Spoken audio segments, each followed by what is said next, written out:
Fan, the Preacherman, and his sidekick Shannon Jones.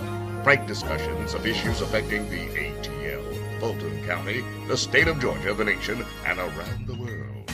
And now, here they are, live and in living color, the team of Jones and Fan, the Preacherman. All right. Here's the preacher man. That'll be my grand entrance today. The preacher man, Greg Fan, the preacher man. With Shannon E. Jones. Shannon's not here today, and he's out running errands. He's out doing honeydews. As you know, Shannon, he'll help to do honeydews every now and again.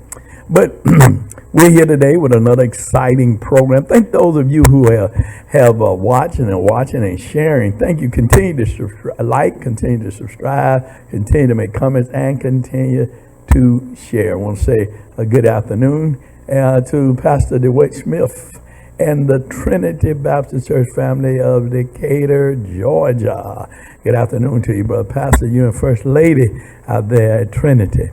All right, and we also want to say good day to my good friend and brother Frederick Teller. We call him Fred D. Teller, who celebrated his 80th birthday a week or so ago. But I want to just say, Fred, we love you, my brother, and keep on doing what you're doing, because what you're doing is working. I want to also say a good day to my good friend and brother. I got a lot of good friends. But Brother Jared Dorsey and his church family, I'll be with him on the 13th of this month. I'll be ministering to his congregation for his 32nd year anniversary. And to Brother Eli Smith, who celebrated his 32nd year in radio, and years of sobriety too. That's a wonderful thing, Eli, and we just thank God for you, what God is doing in your life as you continue to be there at WIGO, bringing good gospel music to those who need those songs to help inspire them through their day. Well, you know, as always, and we're always talking about things that's going on. One of the most exciting things that has happened this week, you know, we're in the early voting and the numbers are going up and up and up and up. And I'm so proud of the young people that are now voting. Young people are voting, and keep on doing it, because it's your future that you're voting for. You're voting for your kids and your grandkids. You know, others have paved the way, and you have taken the torch, and you're doing it, you are voting. I don't know how you're voting, who you're voting for, but you are voting, and we certainly appreciate that. But the Reverend Dr. Jamal O'Brien, I tell you, that man is something else. This past week, he exploded on one of the candidates, Mr. Walker, and he talked about we don't need no Walker. We don't need nobody walking. He just told Mr. Walker up, talking about we need somebody who's not going to be listening to somebody else telling them what to do, but they're going to know what to do. And he was talking about how Herschel Walker has all his life or career has had someone to tell him where to eat, where to sleep, how to talk, how to walk, how to do everything. So, you know, he laid it out. And I want to say, Herschel, just Herschel out. But we're gonna be here today. We're gonna be talking about the votes and the votes that are being cast. We're gonna talk about Mr. Clarence Thomas, the Supreme Court judge who ruled that Mr. What's the name? You know Mr. What's the name out of Carolina, who supposed to been coming here, Lindsey Graham, and who did not want to come to testify. But we're going to talk about that too. But we're going to be back in just a few moments after Miss C with her news and information. So we're going to have now Mrs. Who? Hi. Miss C here with your 3-minute news blast. Hey, Shannon. Hey, Greg. Hope you all are doing well. And I hope all of you are doing well. Listen, I got some good news from the doctor. I don't have cancer anywhere in my body. I am so excited. I'm telling you, wherever I go, I prayed, and I prayed some more. And, you know, God heard my prayers. And I just want to, you know, anybody that if you're not serving the Lord, I don't know why, because he is the only one that can do it like that. And I am just so grateful. And I want to thank all of you all who have been praying for me. And I'm just so elated. I'm going to try to get through these 3 minutes, but what's on my mind right now is the goodness of God. And just thank you all so much. Okay, listen. New Jerusalem Missionary Baptist Church. No, I'm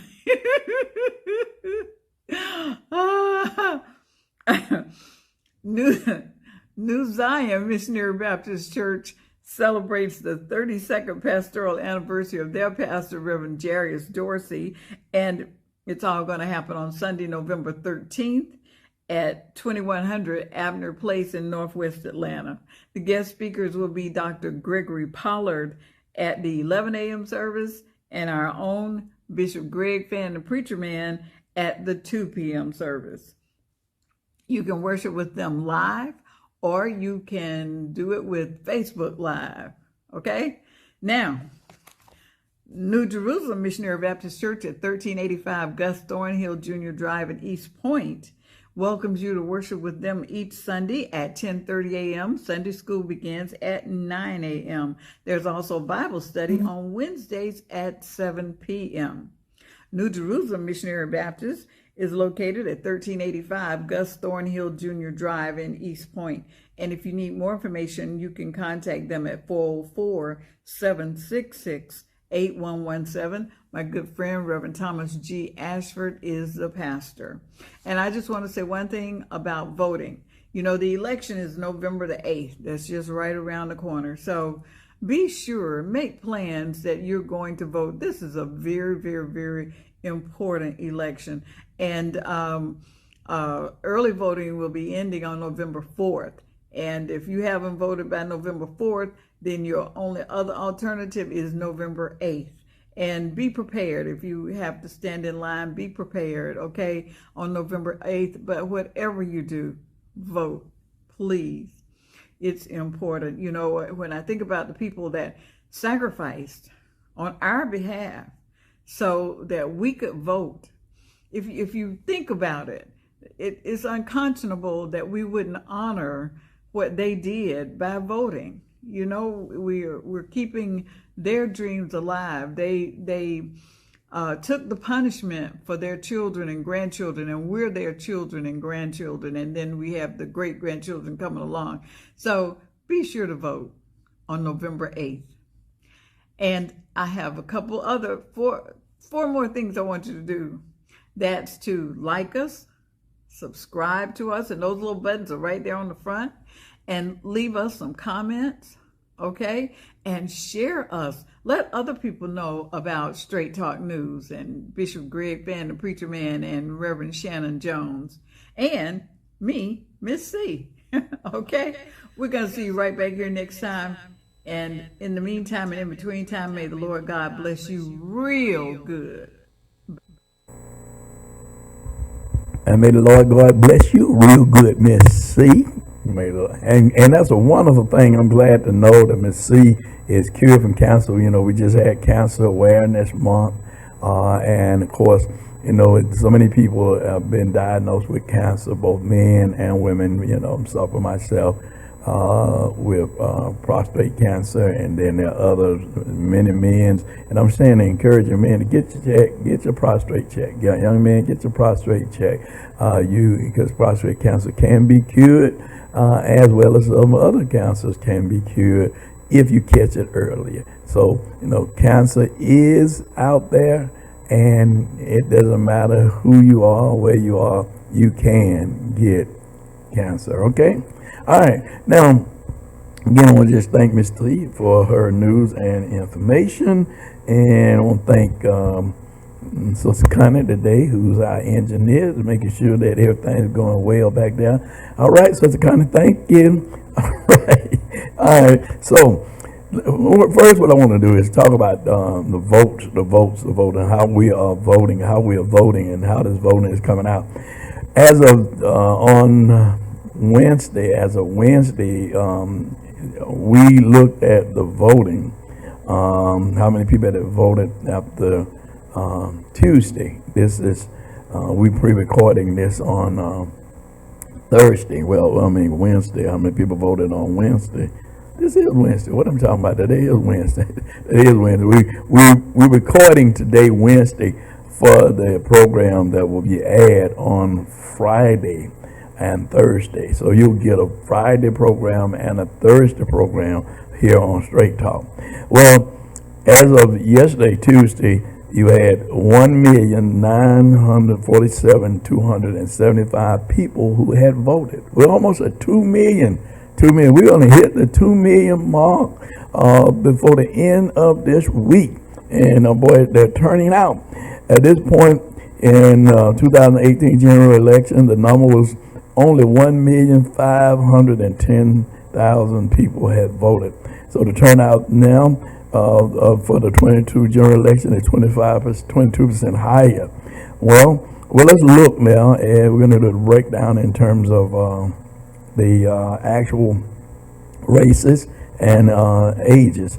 White voters that have voted, Caucasian brothers and sisters who have voted, 1,125,250. The black voters that have voted 575,225. The Hispanic is 32,804. Asian 34,558, and others 180,438. All right, based on the gender. Females have outvoted men again. Female has outvoted men by 1,072,700,000. Male 870,507, and unknown 4,066. Let's get a breakdown in terms of the age groups. And I told you I'm very proud. I'm getting proud of our young people, 18 to 29. Now listen to this, 18 to 29 who have voted already earlier, 140,465. 18 to 29, they're voting. 30 to 39, 166,456. Age 40 to 49, 243,743,000. Ages 50 to 64, 636,133. Ages 65 and older, 759,474, and others 1,004. Well, we are voting, and people are coming out voting, and they're voting in record number. And I just want to thank you guys for what you're doing. You're voting, and you voted early. And don't forget, as Cynthia says, your ballot has to be in. If you have absentee ballots, you already requested ballot, you have to have them in by election day, the 8th, right? So you can drop it off at your voting polls, or not the voting polls, but you can drop it off at the election office.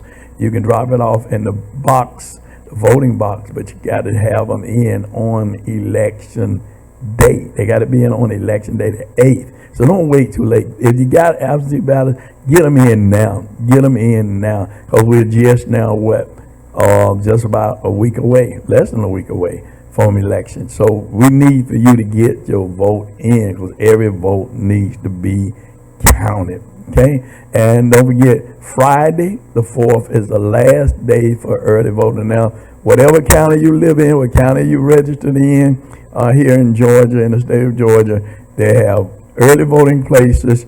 Go out to the Fulton County voter elections office. You'll have what those early voting locations are, and you can vote early, but you got to do it.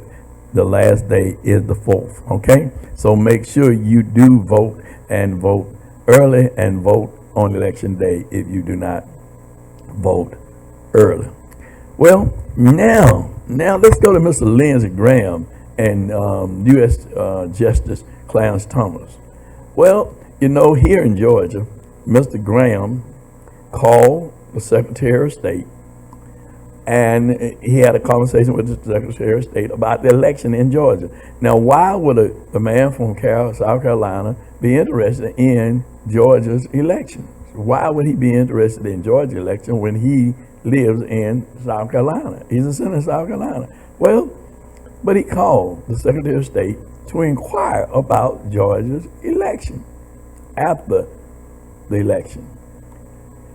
And now Mrs. Willis, District Attorney Fannie Willis, and this special grand jury wants Mr. Graham to come in to answer questions. Well, Mr. Graham, he said he got privilege. He don't need to testify to no grand jury in Georgia. But you came here and enjoyed your business, but you don't want to come here to answer questions. Isn't that something? You came here in Fulton County and in Georgia, the county seat, asking questions about Georgia election, but you don't want to come here to answer questions about the question you asked. So what Mr. Graham said is, well, I am a U.S. Senator. I don't have to answer questions, so I'm going to go to court, and I'm going to get the court to rule that I don't have to come to Georgia to answer any questions about what I said or what I did. Well, Mr. Graham, you got your friend Clarence Thomas to give you a temporary stay. But thank God that the other justice overruled Mr. Thomas, and you got to come and stand before Mrs. Willis's special grand jury and answer questions. Yes, you got to come. We're waiting on the outcome of that.